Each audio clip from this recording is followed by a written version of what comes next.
Run ஆகுற பிரபாஸோட ராஜ்சப் படம் எப்படி இருக்குன்னு இப்போ பார்த்துடலாம். பல வருஷத்துக்கு முன்னாடி தொலைஞ்சு போன தாத்தாவை தேடி பிரபாஸ் கிளம்புறாரு. போன இடத்துல ஒரு பெரிய பேய் பங்களாக்குள்ளே மாட்டிக்கிறாரு.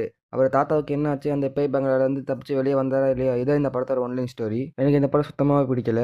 வழக்கமான ஒரு தெலுங்கு மசாலா படம் மாதிரி தான் இந்த படம் எனக்கு ஒர்க்காச்சு. இந்த படத்தில் ஹாரர் ஃபேண்டசி எல்லாம் சொன்னாங்களே, எங்கடா காணோன்னு பார்த்தா இன்டர்வலுக்கு அப்புறம் தான் அதை கொண்டு வராங்க. அந்த இன்டர்வல் சீனில் இருந்து தான் பங்களா பேய் ஸ்டோரி ஸ்டார்ட் ஆகும்.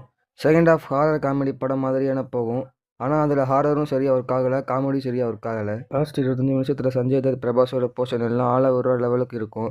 தலைவலி வந்து நம்மளை காலி பண்ணிட்டு தான் வெளியே அனுப்புவாங்க. பிரபாஸ் எங்கே காமிக்கிறேன் நம்ம பண்ணியிருக்காங்க, ஆனால் எனக்கு சுத்தமாக செட் ஆகலை. ஃபர்ஸ்ட் ஹாஃபில் கொஞ்சம் கமர்ஷியலாக எடுத்துகிட்டு செகண்ட் ஹாஃபில் அந்த பங்களாக்குள்ளே போய் மாட்டிக்கிற மாதிரி பிரபாஸ் மாதிரியான ஒரு ஸ்டாருக்கு இந்த ஸ்டோரி சுத்தமாக செட் ஆகாத மாதிரி தான் எனக்கு ஃபீல் ஆச்சு.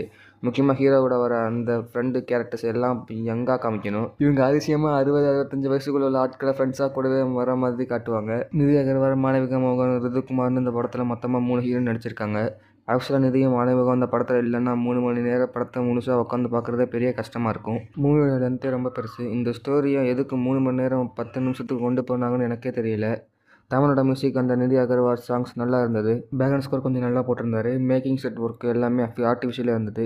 விஎஃப்எக்ஸ் அந்த அளவுக்கு சரியில்லை. ஓவரால் ஆகும்னு சொல்கிற மாதிரியான விஷயங்கள் இந்த படத்தில் எதுவும் கிடையாது. காமெடி, கிளாமர், ஹீரோயின், பிளேயர்ஸ்னு வழக்கமாக வர பே படம் தான் இந்த ராஜசாப். ரொம்ப ரொம்ப பிலோ அவரேஜான படம் தான் ராஜசாப்.